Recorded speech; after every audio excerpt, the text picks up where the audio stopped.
As we enter a new year, many of us are going to be focusing on the strange year we've had and trying to extract some lessons that we've learned. Rather than do the same in today's episode of my podcast, I'd like to remind you of some of the foundations of lifetime investment success in my chat with Stuart Wemyss. And this is going to be a two-part episode. We're going to have a chat now and again next week. Now, to be clear, what we're going to talk about is very different from what you hear in the news, which basically focuses on short-term investment trends. You know, those headlines that have been saying things like 10 areas to invest in 2021, or the top 5 lessons from 2020, or what's the year ahead. Of course, there's always going to be short-term forecasts in property. But just look what happened to all those forecasts made a year ago, and the about-face all the economists had to make at the end of the year when their predictions were so wrong. It was much the same with the predictions made at the beginning of the year before, at the beginning of 2019, when there was the spectre of a Labor election win, and remember all those concerns about the change in property tax. Again, the short-term forecasts were wrong. But it's not just property forecasts we're hearing. Just look at the financial sections of the newspapers or the websites, and you'll read about the recent resurgence of the price of Bitcoin, or that the Australian stock market's almost at an all-time high. But only a few months ago, it was gold that was the flavour of the day. And who could forget the surge in tech shares at the height of the lockdown last year? These type of headlines tend to force us to encourage us to short-term focus, and it encourages investors, or let's call them speculators, because that's really what they are, to try and time the market or look for the next big trend. But successful investing, like many things in life, is counterintuitive and countercultural. One of the core tenets of my approach to investing is the true lifetime investment success is goal-focused and plan-driven. And the good news is, by focusing on the long-term big picture trends, it removes the burden of trying to guess correctly all those short-term trends such as interest rates, inflation, hotspots, and many of those other variables that the average analysts and many investors spend their days obsessing about. In a culture that's always going to be market-focused and performance-driven, my approach sees our clients at Metropole, and to be blunt, my personal investing, act on a financial plan. We build a customised strategic property plan for our clients rather than reacting to the vagaries of the market. And that's why I'm looking forward to my chat with Stuart Wemyss today, because I know he takes a very similar approach, and we're going to be discussing some of the fundamental laws that he wrote in his book Investopoly a number of years ago. Now, at Metropole, our approach is built on evidence-based foundation, and we discuss a lot of principles, but let me share 4 of mine before we go on to the ones with Stuart. Because if you master these, lifetime success is going to be available to you as well in your investment career. So the 4 principles I'd like to quickly mention to you is, first of all, faith in the future. While it's easier and more trendy to be a pessimist, I believe that optimism is the only realism. There are so many doomsayers out there, and I regularly get trolled by them, particularly on YouTube. But based on history, I confidently believe the ability of the capitalist society, Australia, to prosper on the back of our collective ingenuity. And if 2020 didn't teach you anything, it should have taught you that residential real estate in Australia is an asset class that's too big to fail. Neither the government, the Reserve Bank, or the private banks are going to allow it to fail. More than that, residential real estate's an asset class that you can use to build wealth because it's underpinned by a large proportion of owner-occupiers. You know, homeowners that would rather eat dog food than give up their homes or let the mortgagees take it over. And remember, 50% of these homeowners, they don't even have a mortgage against their home. They paid it off a long time ago. And a large percentage of the other homeowners have paid off a significant portion of their mortgage. So the first principle I want you to remember is have faith in the future. Be an optimist. Optimists do so much better than pessimists. The second principle is patience. Contrary to the financially illiterate, strategic investors refuse to react inappropriately to disappointing events. And that's why they have a plan to follow, and they act on the plan rather than on the short-term ups and downs of the investment markets. They recognise that wealth is the transfer of money from the impatient to the patient. The third principle I'd like you to understand is that of discipline. Now, it's similar to the principle of patience, but discipline sees strategic investors continue to do the right thing, even if the fruits of their decision can't always be seen in the short term. And the fourth principle is strategic investors, successful investors, build a great team around them. You see, property investment's a process, not an event. In fact, property investment's a long-term process. It takes up to 30 years to develop financial independence through residential real estate. All the successful investors I know educate themselves. They want to become financially literate. But they're careful who they learn from, who they take advice from, because they've also learned that most educators and many so-called advisors have a vested interest. These successful investors also surround themselves with professionals and mentors, and they're prepared to pay for the advice to ensure that they maximise their investment returns. They want holistic advice, not just in the areas of property, but also finance, tax, structuring, legal matters, and estate planning. Yet while successful investors pay for their mentors, pay for their advice, the average investor gets their advice for free over the internet or on blogs or on YouTube. They haven't learned the simple fact that the cheapest advice is the one that gives you the best investment results. And obviously, you're not going to get that for free. On the other hand, the financially literate investors, they accept the guidance of their holistic wealth advisors, and if they've got sufficient discipline and allow the time, compounding and leverage to work its magic, their investment success is all but guaranteed. Now, while it's simple, it's not easy, and helping guide you in the right direction is the reason that this podcast exists. And as I said initially, we're going to have a chat now about some more important foundation principles.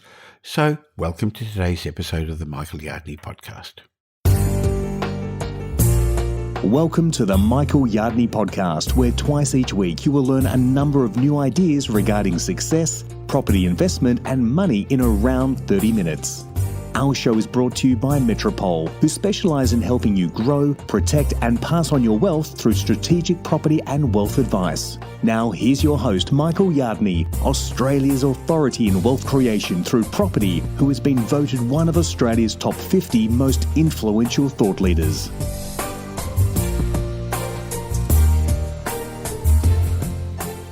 Investing is easy when you know the rules. And according to my guest today, Stuart Wemyss, there are only 8 rules to investing.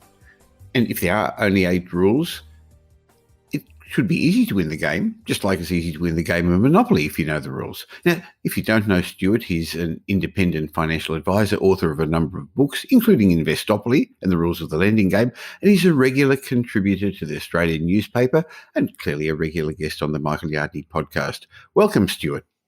Michael, great to be with you again. Now, I know you wrote the book Investopoly a couple of years ago, and we had a chat about it in my podcast way back in 2018. But boy, has the property market been up and down since then. So I thought it would be really interesting to see how your rules have stood the test of time through our changing property markets. We had an interesting experience in 2019. Even though those times were long forgotten, we've had even more challenges in 2020. So, Stuart, let's go back a step. You wrote a book. You called it Investopoly. Why did you write the book? I wanted to write a book, Michael, because I think investing is relatively simple if you understand the mechanics of it, the fundamentals, the principles, if you like. And also, I think that very few financial mistakes result of random bad luck. In fact, I would say very, very few. Let's almost say none. And so therefore, most financial mistakes or all financial mistakes can be predicted before the person has implemented the strategy. And the reason for that is that there's a fundamental flaw. If people have invested in shares and haven't made money and then conclude, I don't like investing in shares because it doesn't work. Or similarly with property, invested in property, didn't work out, had a bad tenant, didn't get any capital growth, and then they conclude, property doesn't work. Well, it's not that. It's you've done something fundamentally unsound. You've done something wrong. It was never going to work from the get-go. And so I thought if we could just solidify that into 8 simple, easy to understand rules, and then what I can do is demonstrate to people, and certainly hope to do that through this conversation with you, Michael, that you can trace almost every mistake back to, or success, by the way, back to these 8 rules. You've either complied with them or you've broken them, and that's determined your outcomes. Well, I know that was your fundamental principle a number of years ago. It'll be interesting to see as we work through them how they've stood the test of time, because we've almost had 1.5 or 2 property cycles in the last 2 years alone, haven't we?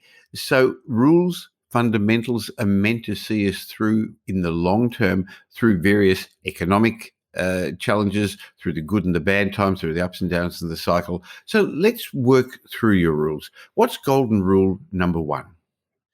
Focus on the long game, play the long game.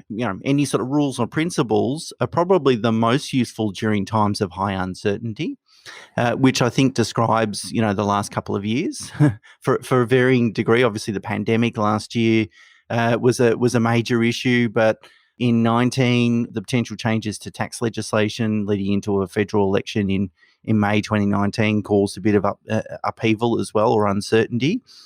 In times of high uncertainty, it's really difficult to make financial decisions if you focus on the short run. And the reason for that is if you're focusing on the short term, it's uncertain because it's hard to visualize how things are going to play out. It's hard to visualize what's going to happen over the next 2 months or 6 months or 12 months or even 2 years. For example, and if we think back to the beginning of last year, when the pandemic hit, there was so much uncertainty. No one knew what was going to happen. Would there be a vaccine next week? Would it take many years? What is the mortality rate? How is the virus spreading by air? These sorts of things, like, we didn't understand. And so if all we did in that time is just focused on what's going to happen in 2020 or 2021, we would get paralyzed. We couldn't make a decision. Or we would make the wrong decision. We'd sell our investments or do something like that. So focusing on the long game promotes you to avoid making mistakes and forces you to sort of focus on the fundamentals. The fundamentals would be, if I buy a high quality asset, an asset that is benefits from perpetual excessive demand in a great location where people are always going to want to live, that has demonstrated a strong track record of growth. If I did that at the beginning of 2020, and all I'm doing is focusing on what would the outcomes be by 2030 or 2040, for example, we're thinking in multiple decades, then I would know that, great, buying a property was a great thing to do. And we also know now, I think we can relatively confidently say, looking back, if we bought a property last year, it was probably a good decision. Obviously it depends on the type of property and the actual asset, but as long as we're buying investment grade asset, it actually was the right decision to buy when no one else was that confident to do so. So keep asking yourself the question, what can I do today so that in 10 years time plus, I'm financially stronger? And if you keep asking yourself that question, it promotes you to make better financial decisions. Well, clearly this rule, your golden rule number 1, has stood the test of time, because I've often said, don't make 30-year investment decisions on the last 30 minutes or even the last 30 days of news. I think the other thing we learned over the last couple of years is how experts get it so wrong. If we think back to the beginning of 2020, all the experts, not just the negative Nellies and all those who always say the property market's going to fall, Stuart, but the bank economists all predicted 10, 15, 20, some even up to 30% drops. And then they had to do an about face at the end of last year when they realised they were wrong. But go back the year before, how many people predicted or were concerned about what the impacts of tax changes would be? You're right, it's really hard to make short-term decisions in long-term asset games, as property investment is. So I guess property investment is really a process. It's actually a long-term game. It's not just an event that you get over and done with. Rule number 2, Stuart. Rule number 2 is really know how much income you're aiming for and by when. So, if we aim at nothing, that's exactly what we tend to achieve, is nothing. But if we're going to start out and think about retirement, or at least having more flexibility to work when you want to work, or whatever it might look like for you, if you don't set a goal, it's very difficult to develop a plan. It's a little bit like, leaving home without a destination. You just drive around aimlessly and you end up making ad hoc financial decisions, and I'll invest in this year and Bitcoin next year and something else that that's a fad. You get distracted by shiny objects, and you don't really know whether these decisions are actually helping you get closer to that longer term goal or further away. So by setting a goal, it gives you a context. It gives you a context for which measuring financial decisions. So you know that, look, if my goal is $80,000 of passive income by the time I'm 60, and I go and buy a holiday house and rack up $1 million of non-deductible debt, that's probably going to force me further away from achieving that goal rather than closer to it. And I then can make a decision based on what I have today in terms of assets and what I expect in terms of future income, whether that's a prudent decision. Whereas I find that when you ask people, certainly when I meet new prospective clients, I say, what does retirement look like for you? How much money do you need? Virtually no one can answer it, Michael, or they pull out the stock standard $100,000 a year. And $100,000 hasn't changed, Stuart. They used to ask for that 20 years ago, 10 years ago. They're still asking for that today. That won't go very far, will it? Well, it just depends on people's lifestyles and what their goals are and what they want to do in retirement. I guess, just picking and plucking a figure out of the air seems like a really silly thing to do for something that is so incredibly important. Because really, if I'm going to toil away at my profession for 20, 30, 40 years, work hard, make sacrifices, invest well, I want to make sure that, or at least as sure as I can, that when I get to where I want to be, which might be retirement or partial retirement, whatever that looks like, that I'm going to enjoy the standard of living that I hope to enjoy. I don't want any surprises at that stage because it's too late. Like if I don't have enough money and I've got to make some compromise and I can't go on a European holiday every couple of years or even every year, I don't want to find that out when I'm 60 or 65 or 70 when I'm ready to do that. I want to know now when I've got enough runway still left to make some changes, to change what I'm spending or to be a bit more aggressive or less aggressive, depending on the situation. So it's important to set a goal. The thing is we shouldn't get too paralyzed that it needs to be a perfect goal.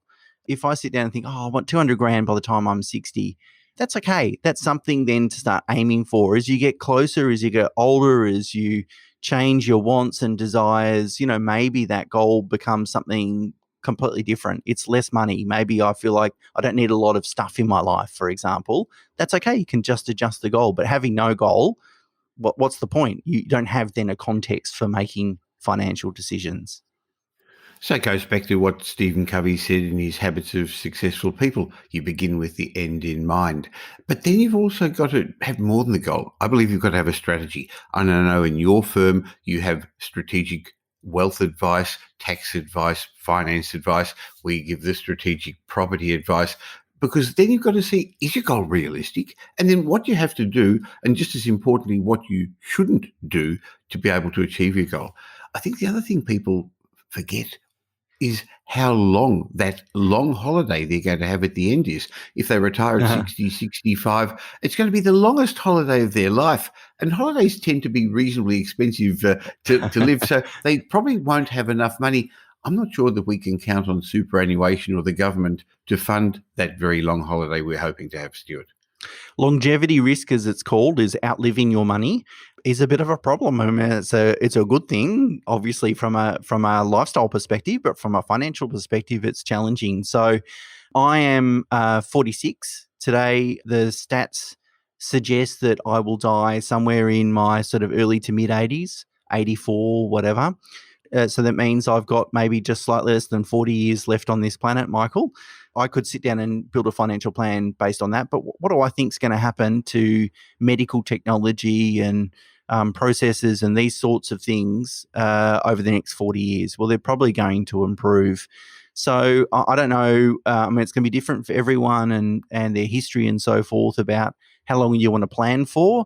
But when I develop a plan for a client, I like to make sure that my net worth continues to increase into retirement rather than reduce, so that we're not eating into capital and we're not going to run out of money. So if our net worth continues to increase, it means mathematically we can live forever, or at least we can afford to live forever. Whether we're going to live forever, none of us are Peter Pan, so it's probably not going to happen.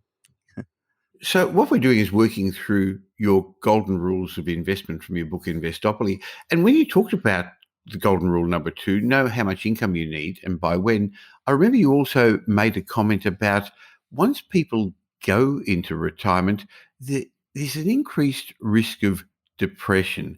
Many people aren't feeling they're contributing anymore, they're not growing anymore. So some people are going to keep working, some people are going to need to keep working, but you've also got to have something to do in retirement.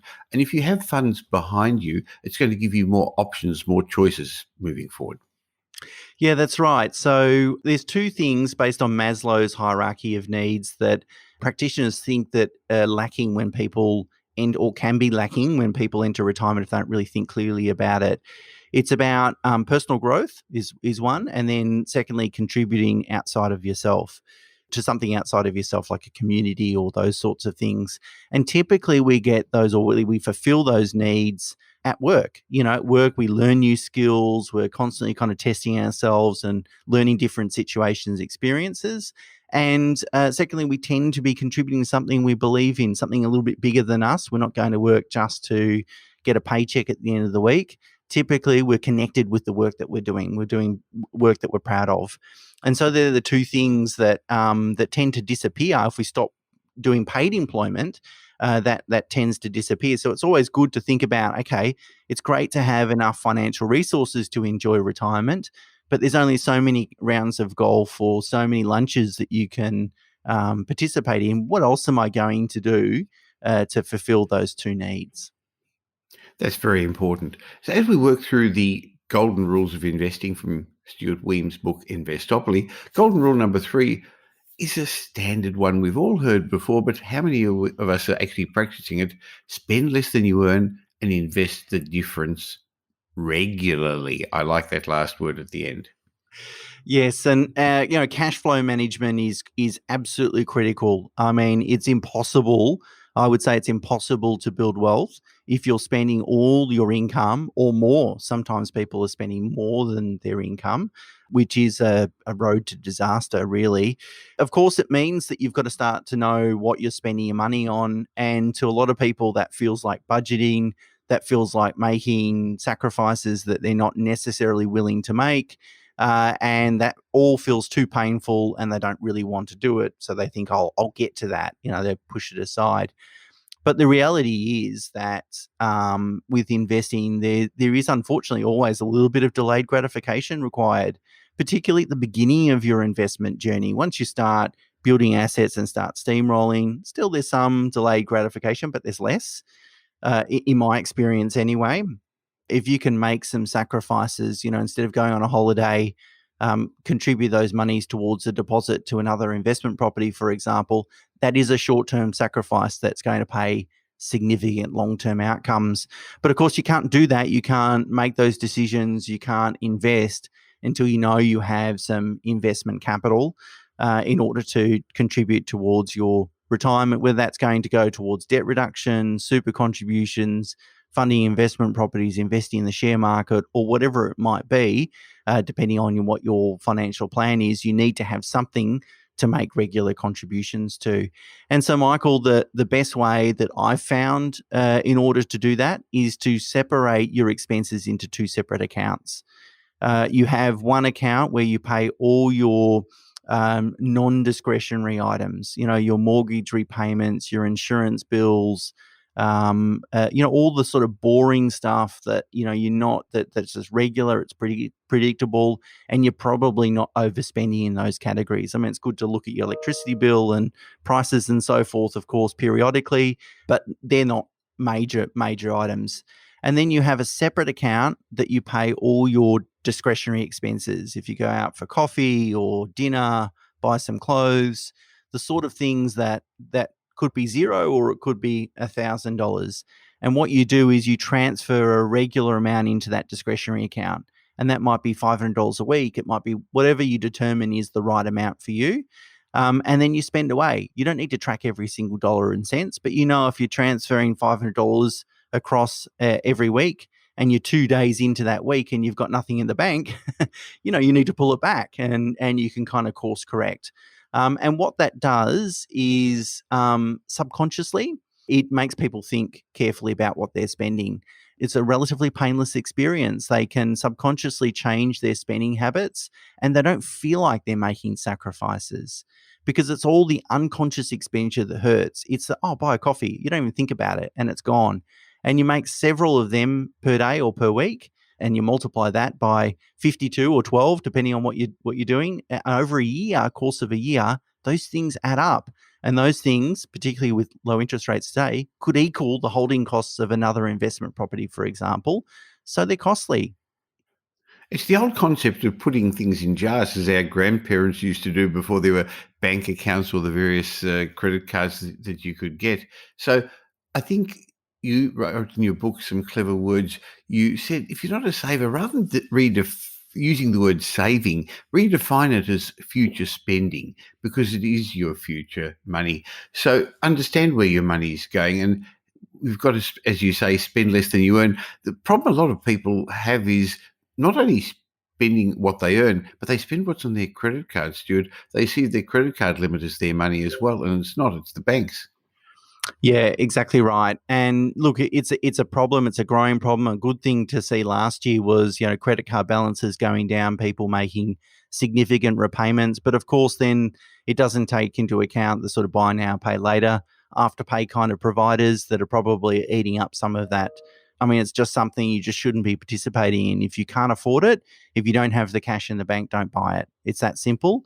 And it's an old-fashioned rule, right? But look, if we want to be successful, and we want to teach our kids to be successful at managing money, well, then the best thing we can do is follow these basic but very fundamental and important principles. I think it's a great point you made because we are our children's mentors. The apple doesn't fall far from the tree. So it's not just what we say, it's also what we do, what they see us do in handling of money. So money management is a critical factor in getting onto the property ladder, but then also continuing on the property ladder.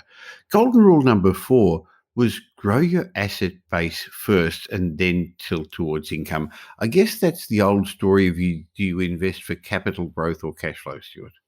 Yeah, correct. And people think, well, I've got personal exertion income. I've got to go out and earn my income. And if I don't go out and earn, I have no income. And so therefore, if I want that, they sort of connect the dots to sort of say, logically, if I want to not have to go to work, then I need passive income. And so, okay, let's start investing for passive income so I can gradually replace my earned income. To use an analogy, a golfing analogy, it's a little bit like teeing off with a putter. A putter is for those that don't know much about golf, a putter is a club that's used on the green. It's for small shots, small accurate shots. It's not for distance. So you're using the wrong club for the wrong shot, but you might actually get there in the end. It might take you 30 shots to get to the green. So it might work, but it's not the right club. You'll look like an idiot doing it. Also, what you really need to do is first focus on investing in assets that are going to grow your asset base, your net worth. Then once you've got a substantial net worth, then you can start tilting towards income. And the reason why that is the most efficient way is because of just the nature of compounding capital growth. You don't pay tax on capital growth each and every year it occurs. Of course, you pay tax if and when you sell the asset, but you get to reinvest that pre-tax growth each and every year, and it compounds, and it's like a snowball. So if someone walks into my office today and says, Stuart, I've got a net worth of 500,000, I want $80,000 a year, I'm going to live for another 40 years to develop an investment strategy, I'm going to say to them, get out of my office. It's impossible. Well, maybe I'll be a bit more polite than that. No, you'd be more polite than that. But if someone says, I've got $5 million net worth, well, okay, then there's lots of different strategies we can probably compare and find the most appropriate one. So it really is about building your net worth first. And so if you're young, or if you've got a small net worth, it's about investing in assets that provide most of their return in capital growth. And so when we compare, say, long-term returns in the share market and the property market, they look relatively comparable. But when you have a look at the makeup of those returns, and particularly if you're, and I don't advise to do it, but particularly if you're investing in actively managed investments in the share market, most of your return is going to be in income. either realized gains or dividends. And so you're going to pay a lot of tax along the way. Whereas if you look at property, particularly houses, for instance, your net income after expenses is actually quite small as a percentage of the overall asset, but the growth is significant, and that's really mathematically, it's not an opinion. I can demonstrate that just with simple maths. That's the quickest way to build wealth. Well, when you think about it, when you retire or move to your golden years or slow down, most of your assets aren't going to be money that you've earned. It's not going to be rent that you've received. It's not dividends that you've received. It's going to be the tax-free capital growth, partly in your house. That's what most Australians do, and that's all they're left with. Or if you're an investor, in the properties that you've bought.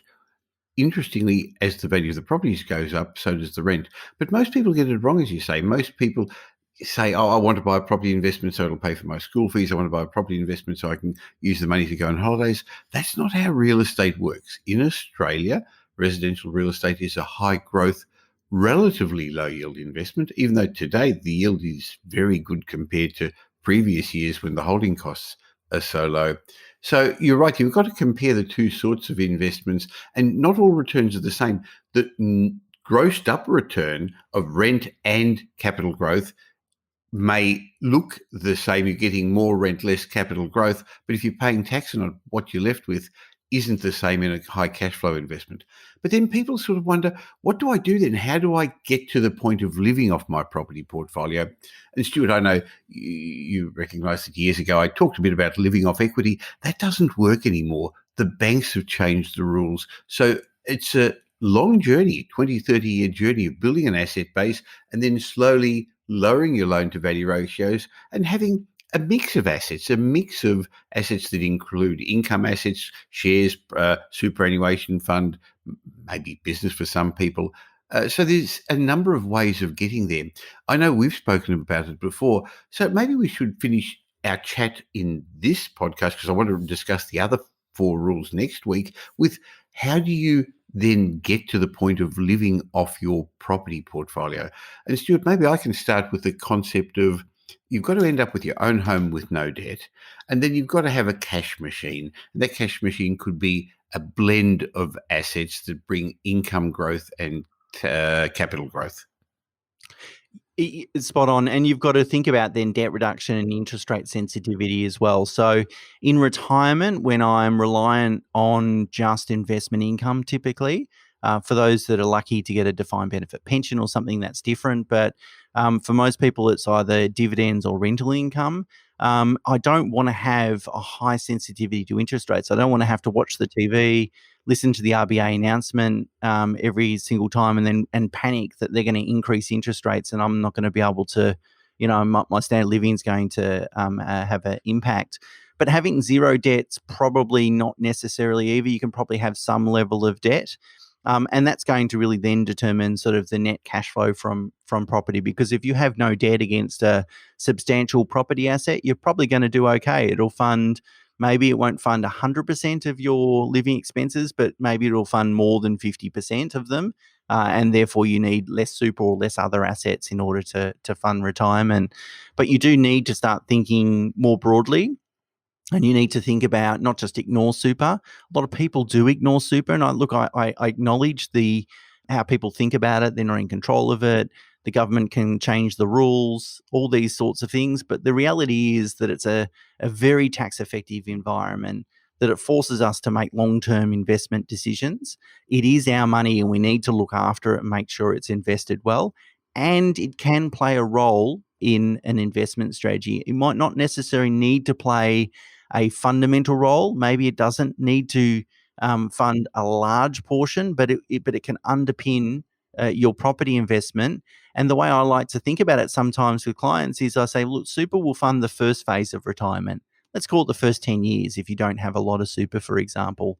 So that just gives your investment property portfolio another decade to produce better returns, to make the debt look less material. As your asset value grows, your debt's going to stay the same. Plus also inflation kind of eats away at the debt value as well. Borrowing $100,000 today doesn't seem like a big amount, but in the 80s, it was a big amount. So it needs to be holistic, I think, and taking a broader view rather than just thinking, I'm going to go buy 3 properties or 10 properties. How's it going to work? Sure. So that's all part of having a plan, as we've spoken about on a number of occasions. And your financial model has to also decide how you're going to live off your property portfolio in the long term. Now, I know there are some people out there saying buy 10 properties, sell 5, and you're left with 5 with no debt. Doesn't work that way, because if you're buying the 10 properties, you're probably going to have 80% loan to value ratio against them. When you sell them, you're hopefully going to pay some capital gains tax if you bought the right properties. So you've really got to have a plan of debt reduction. And sometimes that even involves selling a property. I know neither you or I like that, but if that's what you've got to do, you've bought the properties to give you a lifestyle, not just to own a set number of assets. Yeah, that's right. And if you think that's the whole benefit of planning, Michael, is if we know we will sell an asset one day, we can start thinking about its ownership structure and prioritizing minimizing capital gains tax over, say, land tax consequences or income tax consequences. Maybe we would pick a structure like a trust or a self-managed super fund, knowing it might give us less in terms of negative gearing, but it will help us substantially around reducing capital gains tax. And that will be far more effectual from a debt reduction perspective than being too short-term focused and trying to reduce my tax next year. So by able to sit down and plan, we can think about these things. We can put it in context. How important is contributing additional monies into super? If super's not going to play a massive role because you want to retire before 60, for example, then at least you've got that context. You don't need to agonize whether you should be or shouldn't be making those extra contributions.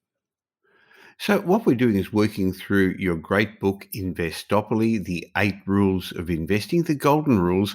And these are irrefutable rules. They're rooted in math, they're rooted in logic, they're rooted in evidence as opposed to your gut feel. And not surprisingly, they have stood the test of time. So I look forward to coming back again next week and having another chat with you. But before we finish off, Stuart, if people want to get a copy of this book, which I'd highly recommend, how do they get Investopoly? Because being a couple of years old, you won't find it in bookshops anymore.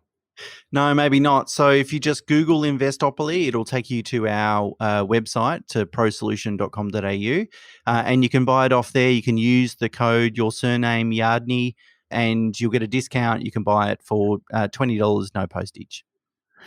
That's a good deal. And of course, that's also the name of your podcast, which I look forward to listening to each week, which is you talk through your weekly blogs, which are great as well. I look forward to catching up with you again next week to discuss the next 4 rules, Stuart. It's been fantastic, Michael. Thanks a lot.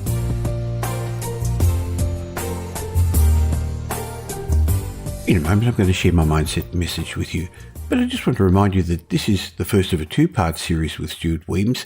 Next week, I'll be back with the rest of his investment fundamentals from his book, Investopoly. But I hope what you got out of today was the importance of structuring and planning your future. Investment success doesn't just happen. And in our current markets, where there are still going to be many challenges, you can't just go off and buy any property and hope it's going to work for you. Sure, we're going to have a couple of good years in property, but boy, are there going to be some headwinds and some problems and challenges as well. So to secure your financial future, you're going to need more than just a buyer's agent. They can buy properties, but they can't give the holistic advice, and they usually have a vested interest because of where they're going to recommend you buy. You're going to need more than a property strategist. You need somebody to give you a holistic approach to help you grow, protect, and pass on your wealth. And that's what my team at Metropole can do for you. We can help level the playing field. We can give you direction in these new times. We can give you certainty based on over $4 million worth of property transactions, and the statistics that show that more of our investors end up having 5, 6, 7 properties, 7 times more than the average Australian investor. And we also have a range of services, including financial planning, wealth advisory, property management, project renovations, development. We can help you, whether you're a beginning investor getting into the market, an experienced investor growing your portfolio, or a sophisticated investor who wants to grow their portfolio even faster by manufacturing capital growth through renovations or development. So why not go to metropole.com.au and have my team as part of your team to help you take advantage of the new wave of the property cycle. Now here's Michael's mindset message. Remember, a change in your thinking will lead to a change in your life. In my mindset message today, I'd like to share with you one of the lessons that I learned from one of my early mentors, the late Jim Rohn. Jim Rohn said, "Don't be a complainer." He explained there's room for legitimate complaining, but if you let this deadly disease, the disease of complaining, loose, it will conquer you. He said complaining can take over your life. He said it can destroy you and leave you without anything. Jim Rohn said nobody wants to be with a complainer. Nobody wants to promote a complainer. Nobody wants to live with one. Nobody wants to be a partner with one. Nobody wants to be around a complainer. Jim Rohn said complaining leaves you out of more opportunities than you can possibly imagine, especially if you let it take over, if you let it grab you by the throat. Now, Jim Rohn gave a great analogy. He said, if you don't think complaining is bad, ask the children of Israel, the children of the Old Testament fame. He said, they're typical of all of us, but their story just happened to get into the book. Jim Rohn explained, the story says the children of Israel were slaves in Egypt. God performed a series of dazzling miracles and gets them out. Now they've got their freedom and they're heading for the promised land. But the tragedy of the story here, they never got there. They never got to the promised land, did they? And the reason was from day one they started to complain. They griped about their food. They had just been delivered from slavery and there they are complaining about their food. They whined and cried and griped about the water. In the desert, they had water to drink, but it didn't taste that good. They whined and complained about their leadership. They'd just been delivered from slavery. And then they complained it was too hot, too cold, too far, too difficult, too rocky. They whined and they cried for years, 40 to be exact. And finally, God said, I've had it. Trip cancelled. So Jim Rohn says, the story says that they died in the desert and never reached the promised land after all that trouble. Jim Rohn believes the story's got two good teachings for us, and I agree with him. Number one, he said, indulging in complaining long enough and you're going to get your future cancelled, future promotions, future opportunities. And the second lesson is, even God himself can only take so much complaining. I guess you've got my point, haven't you? Complaining is not for winners in life. You must focus on what you can do, not what you can't do. You must focus on opportunities, not on difficulties. And when you do this, you're not only going to inspire yourself, but you'll be an example for others around you to follow you as well. So there's a great lesson from one of my early mentors, Jim Rohn. Don't be a complainer. Don't be a whinger. There's no such thing as a rich victim. As I've said a couple of times, I'll be back next week with part 2 of this 2-part series where we go through more of Stuart's investment fundamental rules. But if you got some benefit from today's show, I'd really appreciate it if you told somebody about it. There's a share button on every podcast app, or just do it the old-fashioned way and actually tell somebody, because just like my aim in this new year is to help you become more successful financially and in other areas of your life as well, I'd like you to help me with my aim of helping as many Australians as possible achieving financial literacy. So just tell somebody about the show, or tell the world about it by leaving a review on iTunes or Spotify or wherever you listen to this show. Now, I'm going to be back again, as I said, next week with the next episode, having a chat with Stuart. But if you want to catch up with me in between, just watch out for me on social media and you just look for Michael Yardney. And if you want to get daily commentary from me, that's exclusive. Go to the Property Update Facebook group. Just look up Property Update group in Facebook and you'll have even more content from me. Look forward to catching up with you again real soon. In the meantime, have a great week. Make it a great week. Thanks for listening to this episode of the Michael Yardney Podcast, which was brought to you by Metropole, who help their clients grow, protect, and pass on their wealth through strategic property and wealth advice. If you like what you heard and don't already subscribe, you'll find us on iTunes or on your favourite Android app as the Michael Yardney Podcast. Watch out for our next show, which comes to you twice a week, and you'll learn some new ideas about property investment, success, and money in around 30 minutes. To get more of Michael's thoughts, go across to www.propertyupdate.com.au and sign up for his daily morning briefing, and you'll hear from not only Michael, but a group of leading property success and money experts. And just a reminder that the information you heard in this show today is general educational advice and not specific investment advice, as we don't know your personal circumstances. If you're looking for specific advice, why not ask the team at Metropole to help you?